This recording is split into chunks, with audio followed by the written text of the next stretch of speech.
নমস্কার সবাইকে, আমি মন। আপনারা শুনছেন আমৃত্য ভালোবাসি তোকে, লিখেছেন সালমা চৌধুরী। পর্ব 51।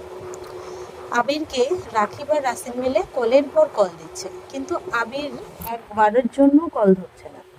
প্রথম দিকে আবিরের ফোনে কল ঢুকলেও কিছুক্ষণ পরই আবির ফোন বন্ধ করে ফেলেছে।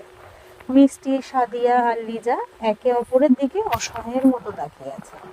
বন্যা বিড়বিড় করে বলল, তোদের সাবধান করেছিলাম, একবারের জন্য কথা শুনবি না।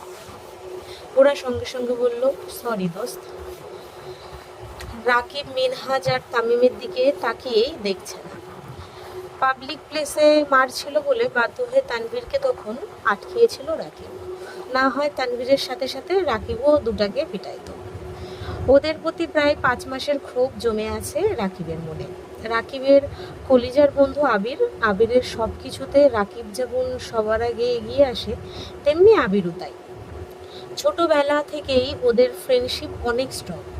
সচরাচর দেখা যায় এক বন্ধু ঝগড়া লাগলে আরেক বন্ধু মাথায় থামায়, অথচ ওদের মধ্যে এমন সম্পর্ক যে একজন ঝগড়া লাগলে আরেকজনও সঙ্গে দেয়।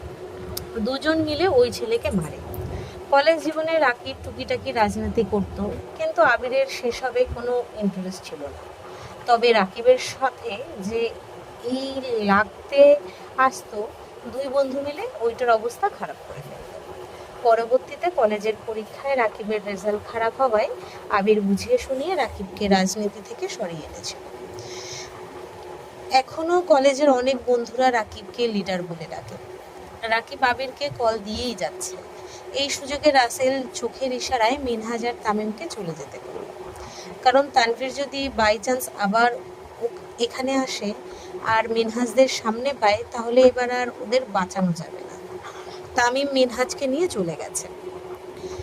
রাকিব কিছুক্ষণ পর বিষয়টা খেয়াল করেছে, তবুও রাসেলকে কিছুই বলেনি। রাকিবের সব টেনশন এখন আবিরকে নিয়ে।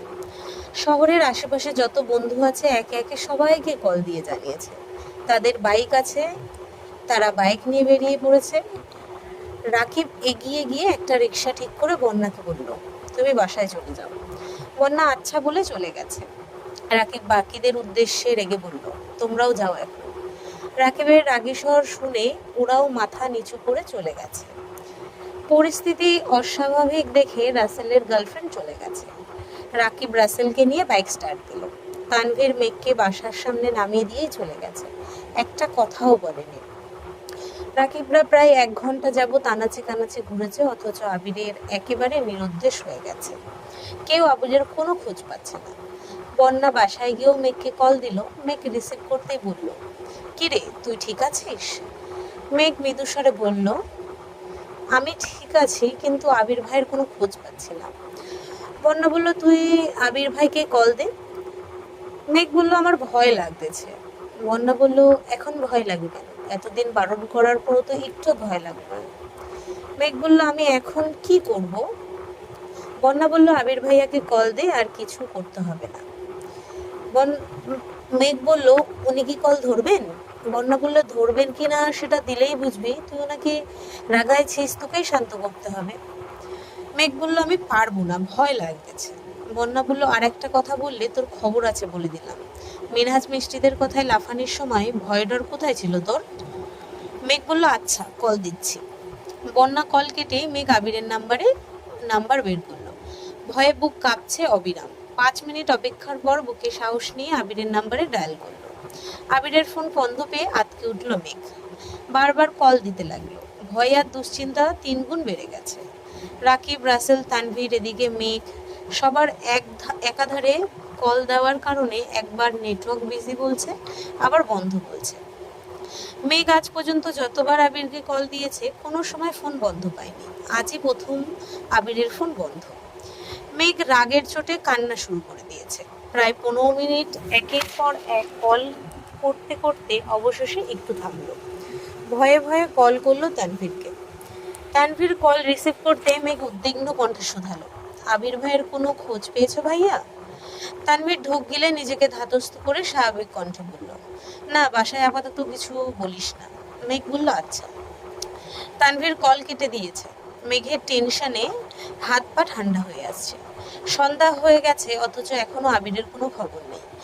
আজ বাসায় তেমন মানুষও নেই। মিমের নানু খুব অসুস্থ, তাই মিমরা দুদিন হলো ওদের নানু বাড়িতে গেছে।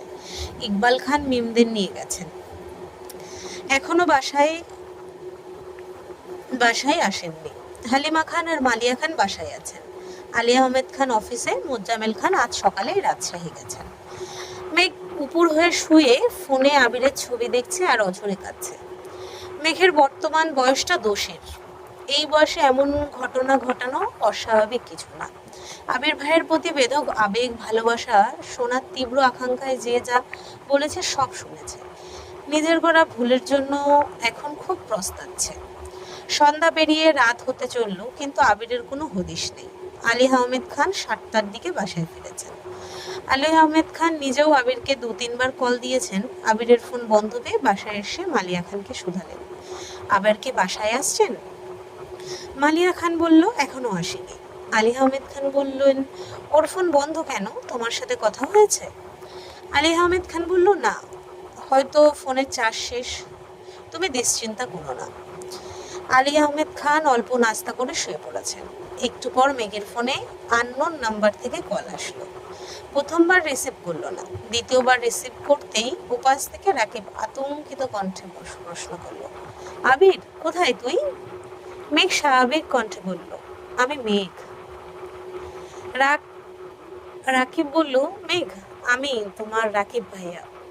মেঘ বলল, জি ভাইয়া, চিনতে পেরেছি। রাকিব কিছুটা স্বস্তির নিঃশ্বাস ছেড়ে জিজ্ঞেস করলো, আবির কি বাসায় গেছে? মেঘ আকুল স্বরে বলল, এখনো আসেনি। উনি কোথায় আছে ভাইয়া? রাকিব তথস্থ হয়ে বলল, আবির বাসায় যায়নি, তাহলে এই নাম্বার? মেঘ বলল, এটা আমার নাম্বার, ভাইয়া সিমটা আমায় দিয়েছিল। রাকিব শান্ত স্বরে বলল, ও আমি জানতাম না, সরি। আসলে এই সিমটা আগে আবির ইউজ করতো, দেশের বাইরে যাওয়ার আগ পর্যন্ত এটাই ওর নাম্বার ছিল। পরে নতুন সিম নিয়েছে। এত বছর যাবৎ নতুন সিমগুলোতেই যোগাযোগ করে আসছি। আজ ওর ফোন বন্ধ পেয়ে অনেক খুঁজে এই নাম্বারটা পেয়েছি। এই সিম তাহলে তোমায় দিয়ে দিয়েছে? মেঘের মাথায় এবার আকাশ ভেঙে পড়েছে। প্রায় 2-3 বছর যাবৎ মেঘ এই সিম ইউজ করছে। ভেবেছে তানভীরের সিম, তাই তেমন মাথাও ঘামায়নি। অথচ এই সিম আবির ভাইয়ের। এক মুহূর্তেই মেঘের চোখ অন্ধকার হয়ে আসছে। নিজের কানকে বিশ্বাস করতে পারছে না। সামান্য ভালোবাসার কথা শোনার জন্য মেঘ এতটা উতলা হয়েছিল, অথচ মেঘের সবকিছু জুড়েই আবিরের স্মৃতি জড়িয়ে আছে। আবির ভাই তাকে সব দিক থেকে আষ্টে পেষ্টে জড়িয়ে রেখেছে। মেঘ করুণ স্বরে বলল, ওনার খোঁজ পেলে আমায় জানাবেন প্লিজ। রাকিব বলল, অবশ্যই, রাখছি। রাকিব কল কেটে দিতেই মেঘ ফোন বিছানায় ছুঁড়ে ফেলে দিয়েছে। নিজের উপর এত রাগ হচ্ছে যে কি করবে কিছুই বুঝতে পারছে না। ফ্লোরে বসে দুহাতে নিজের চুল মুষ্টিবদ্ধ করে ধরে অপরিচ্ছিন্নভাবে কেঁদেই চলেছে।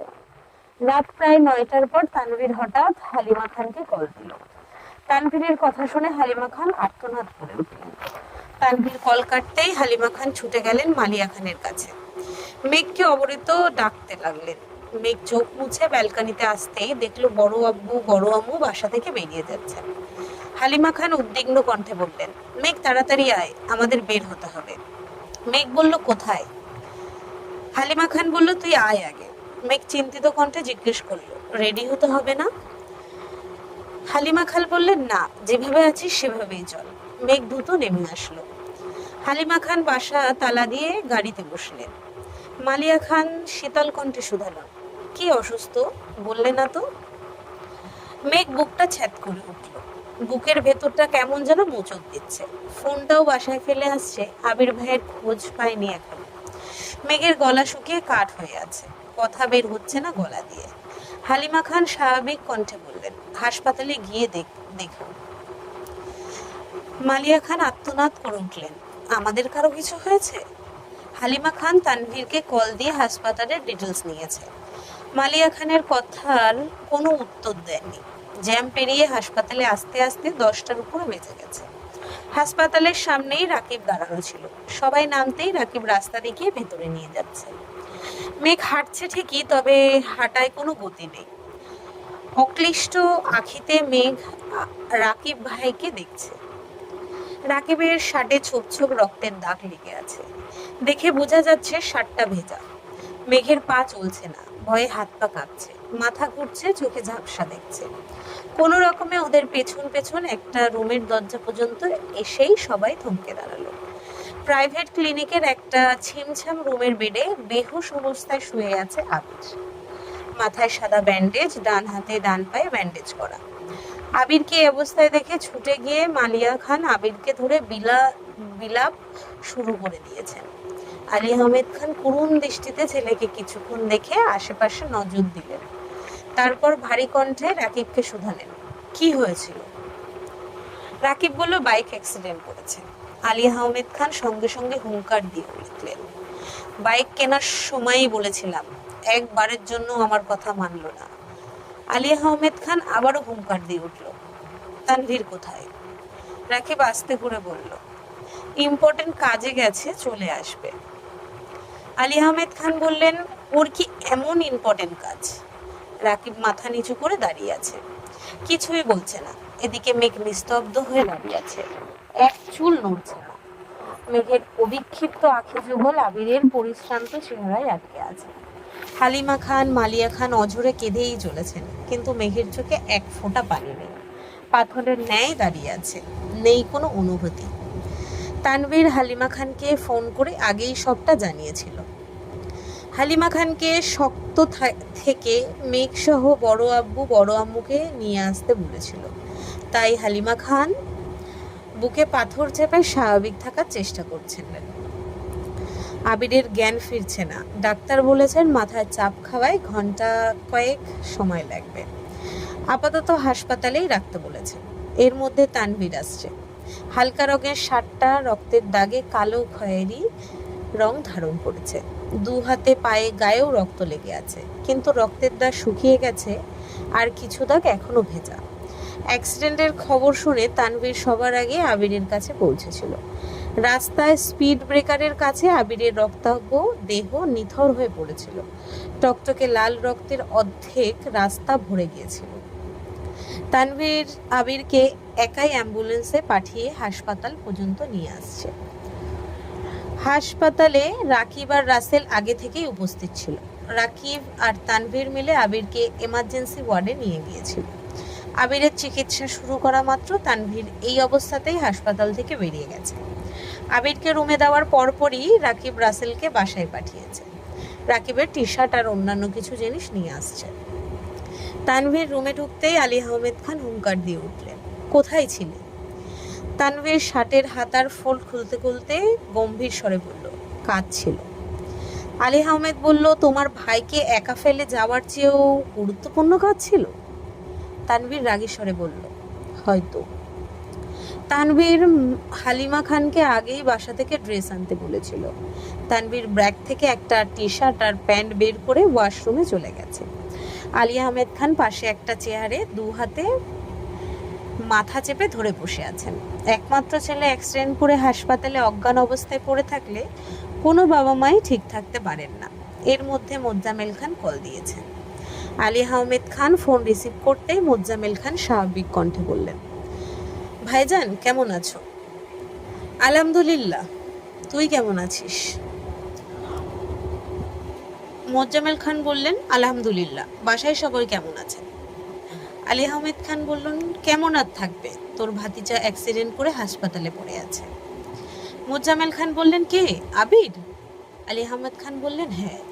মোজ্জামেল খান বললেন, কবে, কিভাবে? আলী আহমেদ বললেন, আজকেই, কিছুক্ষণ আগে। কিভাবে অ্যাক্সিডেন্ট করেছে এটা ছেলের জ্ঞান ফিরলে বলতে পারবো। মোজ্জামেল খান বললেন, এখনো জ্ঞান ফেরেনি? আলী আহমেদ খান বলল, আমি রওনা দেব এখন? উনি বললেন, না, ডাক্তার বলেছেন তেমন সমস্যা নেই, কয়েক ঘন্টার মধ্যে জ্ঞান ফিরবে। তাছাড়া কাল পরশু নাগাদ হয়তো বাসায় নিয়ে যেতে পারবো, তুই কাজ শেষ করেই আয়। মোজ্জামেল খান বললেন, আচ্ছা। তানভীরের কি অবস্থা? আলী আহমেদ খান বললেন, ওর অবস্থা আমি বলতে পারবো না, আবিরকে হাসপাতালে এনে কোথায় গেছিল কে জানে, মাত্র আসছে। মোজ্জামেল খান বললেন, তোমরা সাবধানে থেকো, আর আমি তানভীরের সাথে কথা বলে নেব। রাত 12টা বাজতে চললো, আবিরের এখনো জ্ঞান ফেরেনি। তানভীর আর রাকিব হাসপাতালের ব্যালকনিতে বসে আছে। মেঘ আবিরের পায়ের কাছে বসে আছে। হালিমা খান, মালিয়া খান দুজনেই আবিরের পাশে বসে আছেন। তানভীর রুমে এসে স্বাভাবিক কণ্ঠে বললেন, তোমাদের এখানে থাকতে হবে না, আমি আর রাকিব ভাইয়া আছি, কোনো সমস্যা হলে জানাবো। সরি। মালিয়া খান সঙ্গে সঙ্গে বলে উঠলেন, আমি যাব না, এখানেই থাকবো, আবিরের জ্ঞান ফিরবে এখন। তানভীর বলল, ডাক্তার বলেছেন একটু সময় লাগবে, অপেক্ষা করা ছাড়া আমাদের হাতে আর কোনো উপায় নেই, জ্ঞান না ফিরলে আমি যাব না। মালিয়া খান বললেন। তানভীর বলল, বড় আম্মু প্লিজ এমন করো না, তুমি অসুস্থ, তাছাড়া বড় আব্বুরও পর্যাপ্ত রেস্ট নেওয়া দরকার, তোমরা বাসায় গিয়ে ঘুমাও, সকালে রান্না করে খাবার নিয়ে এসো। মালিয়া খানের আপত্তি সত্ত্বেও তানভীর হালিমা খানকে চোখের ইশারা বোঝালো ওনাদের নিয়ে যাওয়ার জন্য। মেঘ মাথা নিচু করে বসে আছে। তানভীর মেঘকে উদ্দেশ্য করে ঠান্ডা কণ্ঠে বলল, আম্মুরা বাসায় যাচ্ছে, তুইও বাসায় চলে যা। মেঘ মাথা নিচু করেই উদ্বিগ্ন কণ্ঠে বলল, আমি কোথাও যাব না। তানভীর বলল, সমস্যা নেই, আমরা আছি, তুই বাসায় যা। মেঘ বলল, আমিও থাকবো। তানভীর শক্ত কণ্ঠে বলল, মেঘ। মেঘের চোখ টলমল করছে, চোখ তুলে তাকানো তানভীরের দিকে করুণ স্বরে বলল, প্লিজ ভাইয়া, আমি থাকি। তানভীর গম্ভীর কণ্ঠে মেঘকে বোঝানোর চেষ্টা করলো, কিন্তু মেঘ যাবে না মানে যাবেই না। বাধ্য হয়ে তানভীর আম্মু, বড় আম্মু আর বড় আব্বুকে বুঝিয়ে শুনিয়ে গাড়ি পর্যন্ত দিয়ে আসছে। হালিমা খান মেঘকে নিয়ে যেতে চাইলে তানভীর স্বাভাবিক কণ্ঠে বলল, বনু থাকতে চাচ্ছে থাকুক, তাছাড়া তোমরা তো সকালে আসবেই, তুমি বড় আব্বু আর বড় আম্মুকে খেয়াল রেখো। হালিমা খান, ঠিক আছে, সাবধানে থাকিস আর মেঘকে দেখে রাখিস, বলে চলে গেলেন। তানভীর বলল, আচ্ছা যাও তোমরা। ওরা চলে যেতেই বন্যার নাম্বার থেকে তানভীরের ফোনে কল আসছে। তানভীর কল রিসিভ করতে করতে ভেতরে গেল। বন্যা উতলা হয়ে শোধালো, আবির ভাইয়া কেমন আছেন? তানভীর বলল, আমার ভাইয়ের খবর নেওয়ার কি দরকার, চিন্তা করো না, তোমাদের আশা পূরণ হয়েছে। বন্যা বলল, মানে? তানভীর বলল, ভাইয়া অ্যাক্সিডেন্ট করে এখন হাসপাতালে ভর্তি আছে। বন্যা বলল, কি বলছেন এসব? তানভীর বলল, তোমরা তো এটাই চাইছিলে। বন্যা মলিন স্বরে বলল, বিশ্বাস করুন, আমি এমন কিছু চাইনি, ওরা মজা করছিল। আর তানভীর হুঙ্কার দিল, তুমি ওখানে কি করছিলে? তুমি মেঘকে বারণ করতে পারলে না?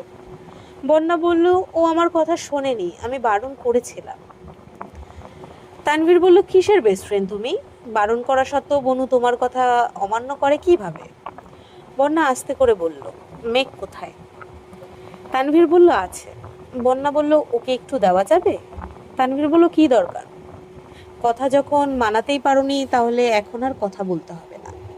বন্যা বলল, একটু দরকার ছিল। তানভীর বলল, কি দরকার, আমায় বলো। বন্যা বলল, মিনহাজ আর তামিমকে ফোনে পাচ্ছি না, ওদের সাথে মেঘের কথা হয়েছে কিনা জানতাম। তানভীর বলল, মিনহাজ আর তামিম যেখানে থাকার সেখানেই আছে, বনুর সাথে কথা হয়নি। শান্তি? বন্যা বলল, মানে কি করেছেন ওদের? তানভীর বলল, যা করার তাই করেছি, আগামী 3 দিন তাদের কোনো খোঁজ পাবে না। বন্যা বলল, কি বলছেন এসব, কি করেছেন ওদের, ওরা কোথায়? তানভীর বলল, ওদের প্রতি ভীষণ দরদ দেখা যাচ্ছে। তোমার যদি দুদিনের বন্ধুত্বের সম্পর্কের প্রতি দরদ উতলায় পড়ে, তাহলে ভাবো ওদের জন্য আমার ভাই অ্যাক্সিডেন্ট করেছে, যে ভাইয়ের সাথে আমার রক্তের সম্পর্ক। জন্মের পর 24 বছর যাবৎ ভাইয়ার ছায়ায় আমি বড় হয়েছি। ভাইয়া আমার জীবনের বন্ধুর থেকেও কয়েক গুণ বেশি কিছু। ফারদার যদি বন্ধুদের খোঁজ নিতে আমায় কল করেছো, তাহলে তোমার খবর আছে বলে রাখলাম। তানভীর কল কেটে মেঘের কাছে আসছে। মেঘ তখনও আবিরের পায়ের কাছেই বসেছিল।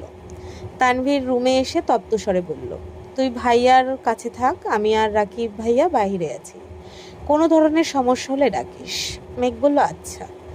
তানভীর রুমের লাইট অফ করে একটা ডিম লাইট জ্বালিয়ে দিয়ে যেতে নিয়ে আবার পেছন ফিরে তাকিয়ে বলল, দরজাটা ভেতর থেকে বন্ধ করে দে। তানভীর চলে যেতেই মেঘ এগিয়ে গিয়ে দরজা বন্ধ করে দিল। হালকা সবুজ রঙের আলোতে আবিরের মুখের পানে তাকিয়ে রইল মেঘ। নিস্তব্ধ পরিবেশে আবিরকে দেখে ভেতর ফেটে কান্না আসছে মেঘের। আচমকা আবিরের পাশে বসে আবিরের বুকের উপর মাথা রেখে কাঁদতে শুরু করেছে। দীর্ঘ সময় ধরে অঝরে কাঁদছে। মেঘের চোখের পানিতে আবিরের বুক ভিজে গেছে। কত সময়ব্যাপী মেঘের গভীর ক্রন্দন চলল তা জানা নেই। শ্বাস ছেড়ে কান্নারত অবস্থায় বলতে শুরু করলো, আমি মিনহাজকে পছন্দ করি না, একটুও করি না। আপনাকে ছাড়া আমি কাউকে পছন্দ করি না। আপনি আমার জীবনের প্রথম এবং একমাত্র ভালোবাসা। আবির ভাইকে ছাড়া মেঘ একেবারে নিঃস্ব। বিশ্বাস করুন, আমি আপনাকে অনেক ভালোবাসি। আপনাকে আমি এভাবে দেখতে চাইনি। আমি শুধু আপনার মুখে ভালোবাসি শব্দটা শুনতে চেয়েছিলাম, আর কিছুই চাইনি আমি। মিনহাজরা আমায় বুঝিয়েছিল আমি এমন আচরণ করলে আপনি আমায় ভালোবাসি বলবেন, আপনার মনের কথা আমায় জানাবেন। ওদের কথা মেনে আমি আপনার সাথে উল্টাপাল্টা আচরণ করছি। আমায় মাফ করে দিন প্লিজ। আমি আর জীবনেও কারো কথা শুনবো না। আপনি ভালো না বাসলেও আমি কোনো দিন বাড়াবাড়ি করব না। আমি সারা জীবন আপনাকে একতরফা ভালোবাসবো। কোনো দিন কোনো অধিকার দেখাবো না। আপনি সুস্থ হয়ে উঠুন প্লিজ। আপনি সুস্থ থাকলে আপনার আপনি অসুস্থ থাকলে আপনার চড়ুইয়ের কি হবে? কিছুক্ষণ চুপ থেকে মেঘ আবারও বলতে শুরু করলো, ছোটবেলা আপনি আমায় একটা থাপ্পড় দিয়েছিলেন বলে আমি আপনার সাথে দিনের পর দিন কথা বলিনি। আপনি অনেক চেষ্টা করেছেন, তবুও আমি বলিনি। আপনি তারপরও আমায় নিঃস্বার্থভাবে ভালোবেসেই গেছেন। দেশে ফেরার সময় সবচেয়ে বেশি গিফট আমার জন্যই নিয়ে আসছেন। আপনি বাইক কিনে বাসায় আসার পর প্রথমবার আপনাকে দেখে আমার হৃদস্পন্দন থেমে গেছিল। সেদিন আমি প্রথমবারের মতো আপনার প্রতি দুর্বলতা অনুভব করেছিলাম। তারপর থেকে প্রতিদিন প্রতিক্ষণে আপনার প্রতি দুর্বল হতে শুরু করি। দেখতে দেখতে সেই দুর্বলতা এখন ভালোবাসায় পরিণত হয়ে গেছে। আমি বুঝতেই পারিনি। আপনি আমায় কাছাকাছি থাকলে আমার আকাশে রংধনু ওঠে, মনটা প্রজাপতির মতো ঘুরে বেড়ায়। আপনি দূরে চলে গেলেই মনের উঠোনে বৃষ্টি নামে। ক্ষণে ক্ষণে আপনি নিজের অজান্তেই আমায় নিয়ন্ত্রণ করতে শুরু করেছেন।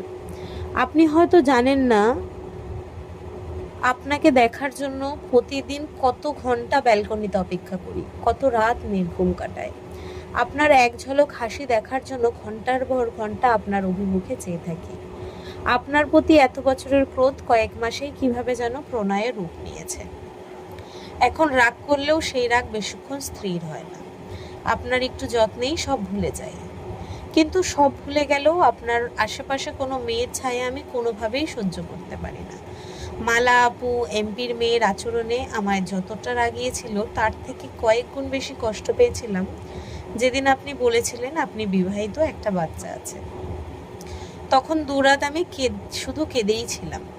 আপনার অনাদেয় কর্মকাণ্ড আর কিছু অনাকাঙ্ক্ষিত আচরণে ক্ষুব্ধ হয়ে মিনহাজদের তালে তাল মিলিয়েছিলাম। আপনার অধিকার বোধ আমায় বরাবরই আকৃষ্ট করে, তবে আজ কেন অধিকার দেখাননি?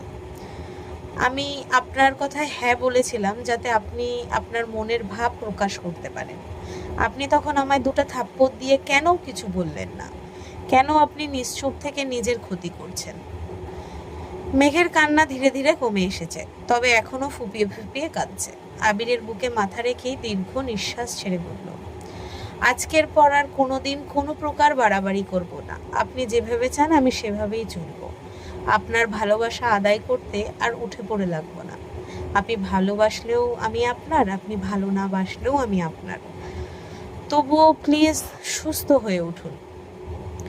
গভীর রাত পর্যন্ত মেঘ আবোল দাবোল বলেই গেছে আর আবিরকে ডেকেছে। ধীরে ধীরে মেঘ শান্ত হয়ে গেছে। ক্লান্তিতে আবিরের বুকে মাথা রেখে দু হাতে জড়িয়ে ধরা অবস্থাতেই ঘুমিয়ে পড়েছে। 1 মিনিট, 2 মিনিট, 5 মিনিট পর ঘুমের মধ্যে মেঘের নিঃশ্বাস ভারী হয়ে গেছে। সহসা পিটপিট করে চোখ মেলল আবির। জ্ঞান ফিরেছে অনেকক্ষণ আগে।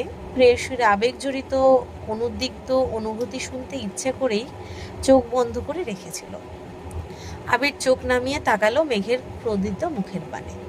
মৃদু আলোতে আবিরের প্রেয়সীকে দেখল খানিকক্ষণ। সহসা চোখ বন্ধ করে লম্বা করে শ্বাস ছাড়ল।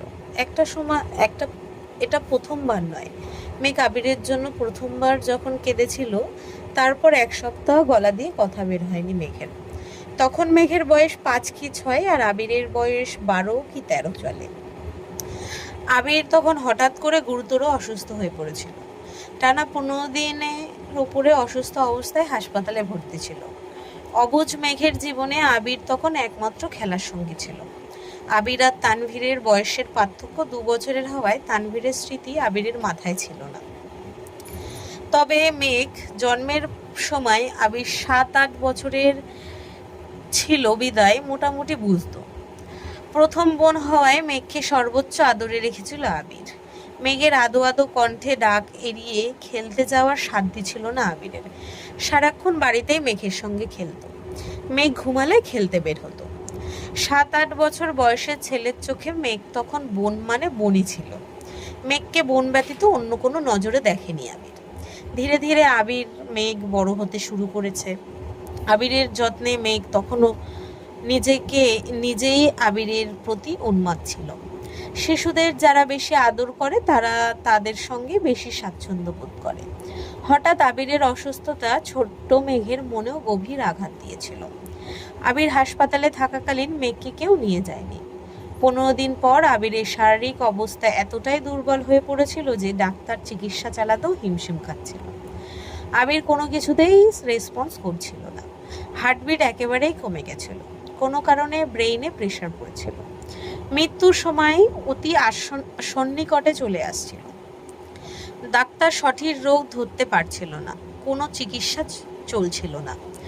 নিরুপায় হয়ে ডাক্তার বাড়িতে জানিয়েছিল আবির যদি নিজ থেকে রেসপন্স না করে তবে তাকে বাঁচানো সম্ভব হবে না। এই কথা শুনে বাড়ির সবাই হাসপাতালে হাজির হয়েছিল। সেদিন প্রথমবারের মতন ছোট মেঘ আবিরের উপর হয়ে পড়ে কেঁদেছিল। কাঁদতে কাঁদতে মেঘ বলেছিল, ভাইয়া ওঠো, আমার সাথে খেলবে না? মালিয়া খান কেঁদে বলেছিলেন, তোর ভাইয়া হয়তো আর কোনোদিন তোর সাথে খেলতে পারবে না। ছোট মেঘ তখনও হুঙ্কার দিয়ে উঠেছিল, চুপ করো, ভাইয়ার কিছু হবে না। আবিরকে শক্ত করে জাপটে ধরে আর্তনাদ করে বলেছিল, তোমার কিছু হলে আমার কি হবে? তুমি মরে গেলে কিন্তু আমিও মরে যাব। ভাইয়া ওঠো, কথা বলো আমার সাথে। সবাই টেনেও মেঘকে আবিরের বুকের উপর থেকে ওঠাতে পারেনি। মেঘ কাঁদতে কাঁদতে একটা কথাই বারবার বলছিল, তুমি মরলে আমায় নিয়ে মরবা, আমি তোমাকে ছাড়া বাঁচব না, আমিও মরে যাব। মেঘের নিরন্তর কান্নায় হঠাৎ আবিরের জ্ঞান ফেরে। দীর্ঘ শ্বাস ছেড়ে পিটপিট করে তাকাতেই একে একে চোখে পড়ে বাবা, মা, চাচু, মামুনির কান্নারত মুখমণ্ডল। সেই সাথে অনুভব করে পিচ্ছি 2 হাতের স্পর্শ। আবিরের জ্ঞান ফেরায় সবাই যখন আবিরকে ডাকছিল, মেঘও 2 হাতে আবিরের দুগালে আলতোভাবে ধরে কাঁদতে কাঁদতে বলছিল, ভাইয়া কথা বলো, ওরা বলছে তুমি নাকি মরে যাবে, তুমি একবার বলো তোমার কিছু হবে না। আবিরের কথা বলতে কষ্ট হচ্ছিল, তবুও মেঘের কান্না দেখে মেঘের হাতে স্পর্শ করে অনেক কষ্টে বলেছিল, আমার কিছু হবে না। আলী আহমেদ খান দ্রুত গিয়ে ডাক্তার নিয়ে আসছিলেন। ডাক্তার আবারও পরীক্ষা নিরীক্ষা করেন। আবিরের হার্টবিট আগের তুলনায় বেড়েছে। দেখে ডাক্তার পুনরায় চিকিৎসা শুরু করেন। সেই থেকে আরও 7 দিন আবির হাসপাতালে ভর্তি ছিল। মেঘ একবারের জন্যও বাসায় যায়নি। সারাক্ষণ আবিরের মাথার কাছে বসে থাকত। মেঘ ঘুমালে বাসায় নিয়ে যাবে বলে আবিরকে জড়িয়ে ধরেই ঘুমাতো। 7 দিন পর আবিরকে বাসায় নিয়ে আসছে। আবির আগের তুলনায় অনেকটাই সুস্থ হয়েছিল। বাসায় আসার পরও মেঘের আহ্লাদের কমতি ছিল না। সারাক্ষণ আবিরকে দেখতো, আবির খেয়েছে কিনা, ওষুধ খেয়েছে কিনা, ঠিক মতো ঘুমাচ্ছে কিনা, সব নজর রাখাই যেন মেঘের একমাত্র দায়িত্ব ছিল। 12-13 বছরের কিশোরের মনে হঠাৎ করেই মেঘের প্রতি অন্যরকম অনুভূতি জন্মাতে শুরু করলো। জন্মের পর থেকে 6-7 বছর বয়স পর্যন্ত যাকে বোনের নজরে দেখে এসেছে, হুট করেই তার প্রতি ভিন্ন এক টান অনুভব করতে শুরু করলো। মেঘের আহ্লাদি কণ্ঠে বলা প্রতিটা কথা আবিরের হৃদয় ছুঁয়ে যেত। কিছুদিন পর আবির মোটামুটি সুস্থ হওয়ার পর একদিন সোফায় বসে টিভি দেখছিল। তখন মেঘ ছুটে এসে আবিরের পাশে বসতে বসতে বলছিল, ভাইয়া তুমি জানো তুমি সুস্থ হয়েছো কেন? আবির জিজ্ঞেস করেছিল, কেন? মেঘ বলেছিল, আম্মুরা বলছে তুমি শুধু আমার জন্য সুস্থ হয়েছো, আমি কান্না করছিলাম বলেই আল্লাহ তোমাকে সুস্থ করে দিয়েছেন, বুঝলা? আবির মলিন হেসে বলছিল, এখন আমার কি করতে হবে? মেঘ বলেছিল, তুমি সবসময় আমার সাথে খেলবা, আমায় ঘুরতে নিয়ে যাবে, আমাকে অনেক আদর করবা, আর কখনো আমায় ছেড়ে যেতে পারবা না। আবির সেদিন মেঘের হাতে হাত রেখে গুরুতরভাবে বলেছিল, আজ এই মুহূর্তে আবির মেঘকে কথা দিচ্ছে আবির কোনোদিন তার মেঘকে ছাড়বে না। যাই হয়ে যাক না কেন, আবিরের প্রাণ মেঘেতেই সীমাবদ্ধ থাকবে। মেঘ বলেছিল, মনে থাকে যেন। আবির হেসে বলেছিল, তুই ভুলে গেলেও আমি কখনো ভুলবো না। সেদিন থেকে আবিরের মন মেঘেতে আটকে গেছে। আবির মেঘের টানে মৃত্যুর দুয়ার থেকে ফিরে এসেছিল। মেঘের আহ্লাদি আবদার আবিরকে মেঘের প্রতি সিরিয়াস করেছিল। ধীরে ধীরে আবির বড় হতে শুরু করেছে, সেই সাথে মেঘের সাথে দূরত্ব বেড়েছে। মেঘ তোর ছোটবেলার স্মৃতি ভুলতে শুরু করেছে। এত বছর পর আবিরের মেঘ দ্বিতীয়বারের মতো আবিরের অসুস্থতায় এভাবে কাঁদছে। আবির গভীর ভাবনা শেষে চোখ মেলে তাকিয়ে আছে মেঘের অভিমুখে। মেঘ গভীর ঘুমে বিভোর হয়ে আছে, চোখের পানি এখনো গাল বেয়ে গড়িয়ে পড়ছে। আবির বাম হাতে মেঘের গাল মুছে আলতো হাতে চুলগুলো ঠিক করে দিল। বাকি রাত আবিরের নির্ঘুম কেটেছে। আবিরের বুকে শুয়ে আছে আবিরের কাদম্বিনী। আবির অপলক দৃষ্টিতে ক্ষুদ্র আলোতে তার কাদম্বিনীকে দেখেই রাত কাটিয়ে দিয়েছে। ভোরের আলো ফুটতে শুরু করেছে, এমন সময় আবির ঘুমিয়েছে। তার ঘন্টাখানেক পর আচমকা মেঘের ঘুম ভাঙে। নিজেকে আবিষ্কার করে আবির ভাইয়ের প্রশস্ত বুকে। চোখ তুলে তাকায় আবিরের মুখের পানে। আবিরকে ঘুমন্ত অবস্থায় দেখে স্বস্তির নিঃশ্বাস ছেড়ে উঠতে নিলে পিঠে ভারী কিছু অনুভব করে। ঘুমের মধ্যে চুলের খোপা খুলে এলোমেলো হয়ে গিয়েছিল। চুলের কারণে কিছু বুঝতে পারছে না। ঘাড় ঘুরিয়ে আর চোখে তাকাতেই খেয়াল পড়ল আবিরের বাম হাতে মেঘের পিঠ বরাবর শক্ত করে ধরে রেখেছে, যাতে ঘুমের মধ্যে মেঘ পড়ে না যায়। মেঘ বিপুল চোখে আবিরের হাতের দিকে তাকিয়ে আছে। নিজের অজান্তেই মেঘের ঠোঁটে হাসি ফুটল। আজকের পর্ব অবধি। যদি সবার ভালো লাগে লাইক কমেন্ট শেয়ার করে দিও। যদি ইউটিউব থেকে শুনছো তো সাবস্ক্রাইব করো। যদি পেজ থেকে শুনছো তো পেজটাকে ফলো করে নিও। আজ আসছি, ধন্যবাদ সবাইকে।